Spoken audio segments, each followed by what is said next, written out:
Okay, mate, what have we got here? We've got a couple of Scotchies by the look of this. Yeah, a couple of Scotches, and these ones have beautiful marbling. When you're looking for a steak, you want that nice sort of marbling or that fat that you can see through the steak. That's going to render down. It's going to give you a much more juicier steak. The Scotch there, you've got the Smokelis here, and the Scotch, which you know, this is so tender. It's a beautiful cut of meat. It is. It's an expensive cut of meat at the moment. Very expensive at the moment. And here we've got some rump steaks, pre-seasoned with our Big Smoke steak rub. And we've wet aged them.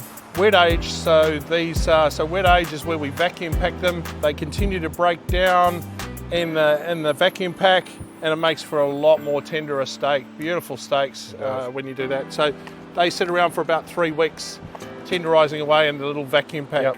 If we can go that long without eating it. So on the Smokelis, we've set up the grill. We've got the grill set up.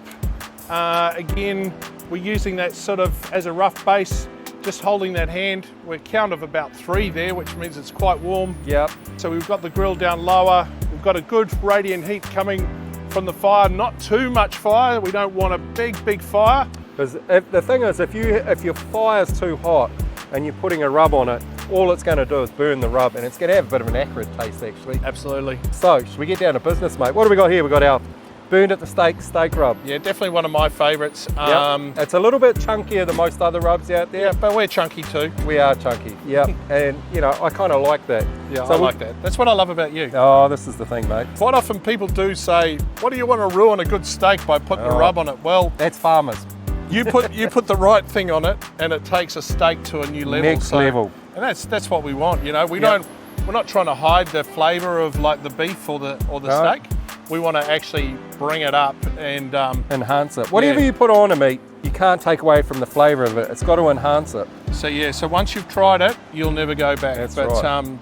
So we use a lot of rubs. Some rubs are quite high in salt, so you want to make sure that you know what you're actually putting on, or you've tasted it before if you're buying rubs from a store, because some are very salty, and you can over season or over salt something, and we don't want to do that. So so we've got these ready to go on. You reckon we're hot enough now, mate? Should yeah, we try one I reckon. Out? Let's. I'll just give it a bit of an oil spray. Put these on the grill. Yep.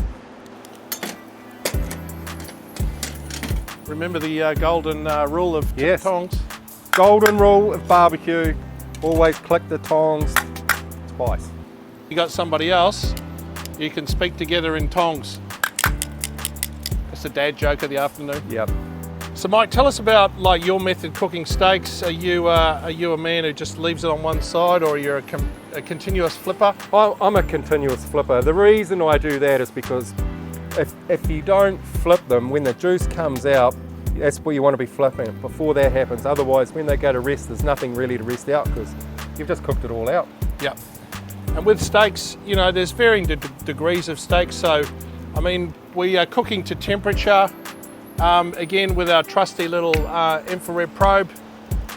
You'll see some people say cook a steak 4 minutes on one side, turn it over, cook it another 4 minutes, and it's done. But there are lots of variables there.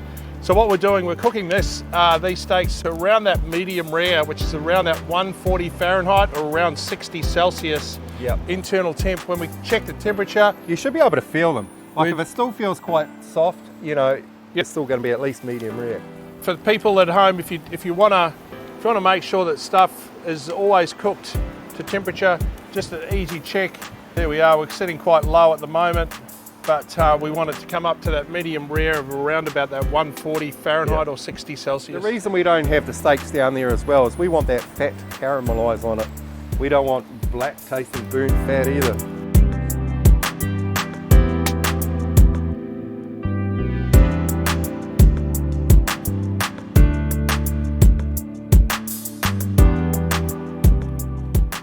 I'm just going to flip the Scotch over again.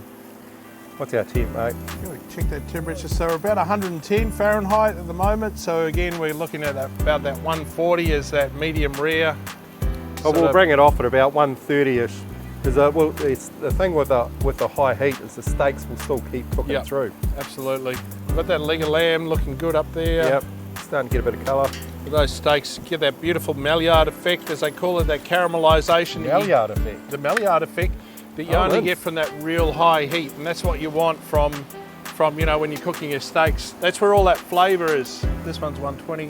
Yeah, this one's about to come off, I think. You kind of feel a bit of heat in there. What are we looking at? 115. 115. I do like it a bit rarer, on the rarer side. Well, that's the beautiful thing about cooking to temperature, is that you can cook according to how people want their steaks done. A lot of charts online about internal temperatures of meat, so real easy for you to sort of, you know, get that right temperature. Different meats will cook a lot faster, like Wagyu style meats will cook a lot faster due to their sort of high fat content. That's right. We're sitting at about 130 for this one here. 130. I'm going to bring this off now. Okay. But I can't bear to leave it on any longer. I do like a rare to blue steak. Righto. This will be nice and bluish. That is, hands down, a sexy looking steak, mate. There is nothing sexier than a steak that's been cooked to perfection, and they smell good. Look at that little crunchy bit. I don't think we're going to have to try a piece. Okay, Oh. there you go, try that. Perfect. Those just fall apart goodness. Perfectly cooked. Bit of crunch there. That is a damn good steak.